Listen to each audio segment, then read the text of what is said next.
विश्वास करो भगवान पर। विश्वास से सब कुछ हो सकता है। अगर हम सब मिलकर के प्रार्थना करें श्री भगवान की, तो विश्वास करो अवतार भगवान का हो जाए, हमारे हृदयों में अवतार हो जाए। इसी से हमें कृपा का अनुभव होता है। हर समय घमंड रहे इस बात का कि मैं प्रियाजू का हूं, मैं श्यामा श्याम का हूं। 4 प्रकार के कर्म होते हैं। पहला, जिनमें यहां भी सुख और परलोक में भी सुख। जैसे आप किसी भूखे को भोजन पवा दिया, गौ सेवा, संत सेवा, भगवंत सेवा, औषधालय आदि जिनमें फीस नहीं ली जाती और फ्री सेवा की जाती है, औषधि आदि की। दूसरा है जिसमें यहाँ भी दुख और परलोक में भी दुख, जैसे वैश्यागमन, शराब पीना, जुआ खेलना, मांस खाना, ये लोक परलोक दोनों को नष्ट कर देते हैं। तीसरा है जिनमें यहाँ सुख और परलोक में दुख, ये रजोगुणी जितने कर्म हैं। चौथा, जिनमें यहाँ दुख और परलोक में सुख, जैसे अध्यात्म के मार्ग कठिन जो हैं उन पर चलना। उपवास जरूर करना चाहिए, एक आध दिन का भोजन छोड़ना चाहिए। बहुत आनंद रहता है उपवास में, भजन की वृत्ति बहुत बढ़ती है। ये खुद का अनुभव की बात कह रहा हूं। पूज्यपाद श्री उड़िया बाबा जी महाराज, महापुरुषों के वचन लौकिक और पारलौकिक दोनों को सुधार देते हैं। यदि हम ध्यान पूर्वक सुने और महापुरुषों के वचनामृत को मनन करें और आचरणों में उतारें तो बहुत जल्दी लाभ हो। संसारिक पुरुष का राग द्वेष पत्थर की लकीर जैसा होता है। अगर तुमसे द्वेष कर लिया तो 20 साल के बाद भी मिलोगे तो वैसे द्वेष हरा भरा मिलेगा। ये संसारिक पुरुष का लक्षण होता है। साधक का बालू की लकीर की तरह होता है, ऐसे कि जरा सा हवा चली खत्म। लेकिन सिद्ध फकीर का पानी की लकीर जैसा, तत्काल, वहां राग द्वेष नहीं रहता। सांसारिक पुरुष का पत्थर की लकीर जैसा, एक बार अगर राग द्वेष हो गया है तो 20 वर्ष तक बनाए रखेगा। साधक तत्काल मिटाने की कोशिश करता, बालू की लकीर जैसा, लेकिन पहुंचे हुए महापुरुषों में पानी की लकीर जैसा। पानी में लकीर खींचो, खींचते खींचते ही खत्म। जब प्रेम की आंधी चलती है तो साधक में जो बालू वाली राग द्वेष की वृत्ति होती है वो मिट जाती है। अगर इस संसार में किसी एक से भी राग है या द्वेष है तो तुम्हें पुनर्जन्म होगा, आना पड़ेगा। पुनर्जन्म ना हो, भगवत प्राप्त हो जाए, इसके लिए अजात शत्रु ते सदा, हरिवंश नाम लीन जे अजात शत्रु ते सदा, प्रपंच दंभ आदिदय तहां कछु न पेखिए। अजात शत्रु जिसका दुश्मन पैदा ही नहीं हुआ, पूरे संसार में कोई दुश्मन नहीं है। एक भी जगह द्वेष रहेगा या राग रहेगा तो आपका जन्म होना निश्चित है। पूज्यपाद श्री राधा बाबा ने देखा कि मेरे हृदय में केवल अंग्रेजों के प्रति द्वेष है और किसी के प्रति नहीं, क्योंकि भारत में आकर बड़ा अत्याचार किए। उस समय बाबा भी जेल गए थे स्वतंत्रता संग्राम सेनानी के उस रूप में, तो देखा था कि अपने भारतीयों के साथ बहुत गलत व्यवहार करते थे।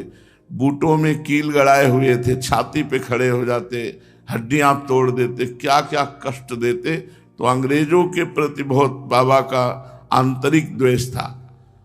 तो उन्होंने सोचा कि जब द्वेष होगा तो फिर जन्म लेना पड़ेगा, इसलिए इस द्वेष को मिटाया जाए। तो जहां अंग्रेज जन आते जाते थे वहां बाबा बैठने लगे। भगवत प्रेरणा से उनके ऊपर अंग्रेज थूक दे, बस जय गोरे ठाकुर कहते थे, जय गोरे ठाकुर, जय गोरे ठाकुर। किंचन मात्र भी द्वेष नहीं रहने दिया। हमको भी मिटाना है। पूरी सृष्टि में किसी एक से न राग हो न द्वेष हो। अगर राग द्वेष या वासना रखोगे तो पुनर्जन्म से छुटकारा नहीं मिलेगा। इसलिए सब वासनाओं को धो बहा दो। एक रामघाट में बड़े अच्छे महात्मा रहते थे, गंगा के किनारे। उन्होंने एक कुटी बना ली थी। उनको किसी भगत ने 3 सोने के मोहरे दी। उन्होंने सोच कर कि थोड़ा और हो जाए तो एक बड़ा भंडारा संतों का करवा देंगे। गीता जी के पुस्तक के बस्ते में रख लिया। कुछ दिनों बाद वो तीर्थ यात्रा के लिए तो उनका शरीर पूरा हो गया। उनके शिष्यों ने जब गुरु की ग्रंथावली जो रखी हुई थी उसे निकाली तो उस बस्ता को खोला तो सांप उसमें। उनको बहुत आश्चर्य हुआ कि उन्हीं मोहरों में कुंडली मारे हुए सांप बैठा है बस्ते के अंदर, नवीन सांप। जिस वस्त्र में बंधा हुआ था उसमें कोई छिद्र नहीं था, कहीं से प्रवेश होने की गुंजाइश नहीं थी, कई बार लपटा हुआ था। तो उन्होंने एक बड़े सिद्ध महात्मा के पास जाकर ये बात कही कि बस्ते में 3 मोहरे, गीता जी, सर्प प्रवेश होने की कोई गुंजाइश नहीं, फिर भी सर्प कुंडली मारे उसमें बैठा। तो उन्होंने बताया तुम्हारे गुरु जी हैं। मरते समय गुरु जी की वृत्ति लग गई थी कि वो 3 मोहरें रखी हैं, हम बता नहीं पाए। शिष्यों से बता देते कि उन 3 मोहरों को बेच करके संत भंडारा कर डालो। 3 मोहरों ने इतने बड़े महात्मा को सर्प योनि में पहुंचा दिया। मरते समय उनकी मोहरों में वृत्ति चली गई, इसलिए उन्हें सर्प का रूप लेकर के आना पड़ा। शिष्यों ने सम्मान पूर्वक सर्प को जंगल में छोड़ दिया और उन मोहरों को बेच करके भंडारा किया। जे ही ऐसा किया ते ही गुरुदेव अपने स्वरूप को प्राप्त हो गए। इसलिए कोई भी वासना, कोई भी राग द्वेष अगर रखोगे तो पता नहीं किस रूप में आना पड़े। विश्वास करो भगवान पर। विश्वास से सब कुछ हो सकता है, बिना विश्वास के कुछ नहीं होता है। अगर हम सब मिलकर के प्रार्थना करें श्री भगवान की तो विश्वास करो अवतार भगवान का हो जाए, हमारे हृदयों में अवतार हो जाए, हमारे हृदय में भगवान के प्रति दृढ़ विश्वास हो जाए। विश्वास पूर्वक अगर हम प्रार्थना करें तो तत्काल सुनी जाती है। जैसे धन और शरीर के घमंड होते हैं तो ये बड़े फंसाने वाले, पतन करने वाले होते हैं। लेकिन यदि हम अपने इष्ट का घमंड रख लें, हमारे माई श्यामाजू को राज राहु को काहू मनह दिए, मेरे प्राणनाथ श्री श्यामा शपथ करो तृण छिए, ये घमंड बहुत जरूरी है, ये बना रहना चाहिए। इसी से हमारा दृढ़ विश्वास होता है, इसी से हमें कृपा का अनुभव होता है। हर समय घमंड रहे इस बात का कि मैं प्रियाजू का हूं, मैं श्यामा श्याम का हूं।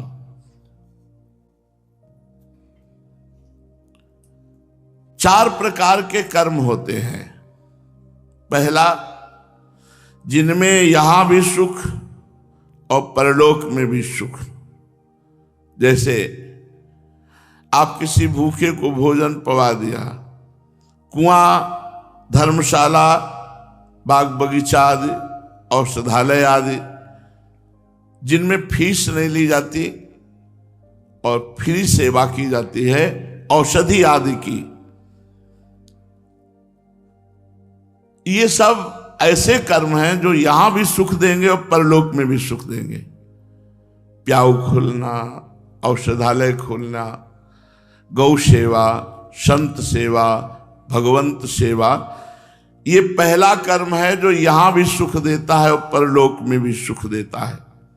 दूसरा है जिसमें यहां भी दुख और परलोक में भी दुख, जैसे वैश्यागमन, शराब पीना, जुआ खेलना, मांस खाना, ये सब ये लोक परलोक दोनों को नष्ट कर देते हैं। जो लोक में भी दुख और परलोक में भी दुख, ये पाप कर्म है, कभी नहीं, भूल के भी नहीं होना चाहिए। तीसरा है जिनमें यहां सुख और परलोक में दुख, ये रजोगुणी जितने कर्म हैं यहां सुखद दिखाई देते हैं लेकिन परलोक में भयानक दुख देते हैं। चौथा, जिनमें यहां दुख और परलोक में सुख, ये जैसे अध्यात्म के मार्ग कठिन जो हैं उन पर चलना, आधी रात में ही उठ गए, नहा धो करके भजन कर रहे, सत्संग सुन रहे, अपनी दिनचर्या कर रहे हैं। बड़ा आश्चर्य लगता है, इतनी ठंडी है और लोग, छोटे छोटे बच्चे, बच्चियां, माताएं, बहनें ऐसे उल्लसित होकर खड़े हैं कि तनिक भी ऐसा नहीं लग रहा कि इनको दुख है, और घंटों खड़े रहना पड़ता है, पता नहीं कहाँ से आए हों, कब पहुंचे हों, और कोई चाय नाश्ता भी नहीं है और खड़े हैं और केवल इसके लिए खड़े कि वैसे ऐसे निकल गए। ये है प्रबल श्रद्धा, प्रबल विश्वास, और इसी से हमारे हृदय में भगवदानंद का प्रादुर्भाव होता है। तो कर्म किए बिना कोई रह नहीं सकता, कर्म सबको करना होता है, लेकिन सोच समझ कर कीजिए, जिसमें यहां भी सुख मिले और परलोक में सुख मिले। ये बढ़िया पॉइंट है। जिसमें यहां भी दुख, परलोक में दुख, वो भगवत विमुख आचरण, और जिसमें यहां सुख और परलोक में दुख, वो रजोगुणी जितने भी कार्य हैं, ये सब ऐसे राजसी कार्यक्रम जिनमें यहां सुख मिलता है, परिणाम में दुख मिलता है। और सात्विक, जिनमें अपने कर्तव्य निष्ठा का पालन करने पर वर्तमान में दुख का अनुभव होगा, लेकिन भविष्य आपका महान सुख में होगा, चाहे लोक में हो या परलोक में हो।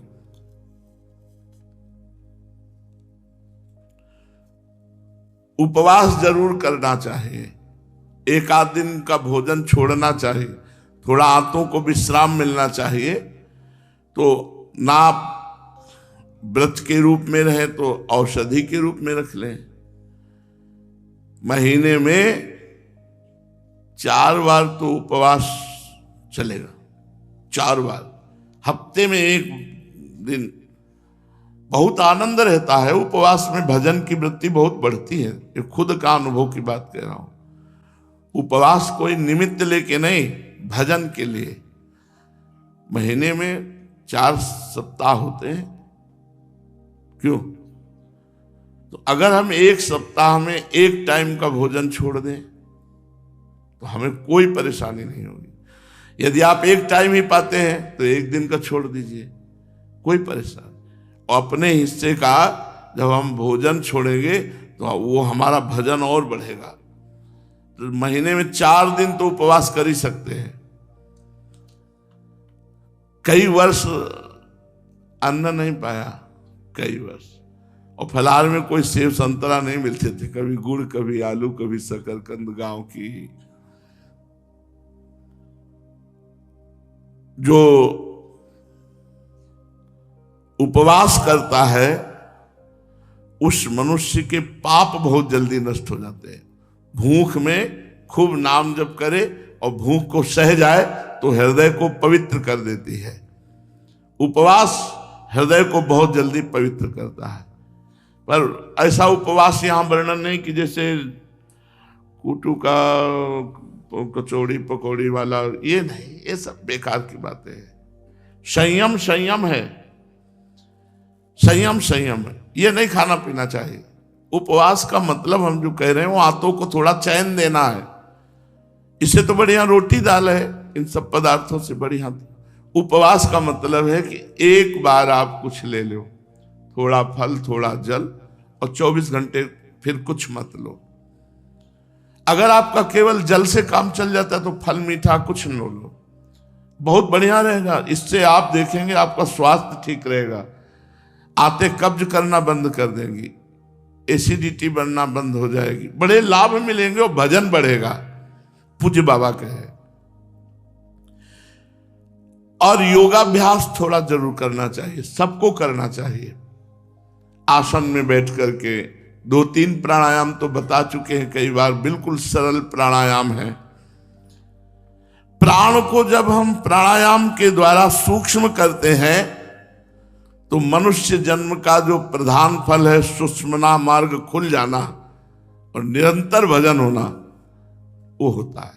रोज थोड़ा प्राणायाम कीजिए, व्यायाम कीजिए और हफ्ते में 1 बार उपवास कीजिए, बहुत बढ़िया।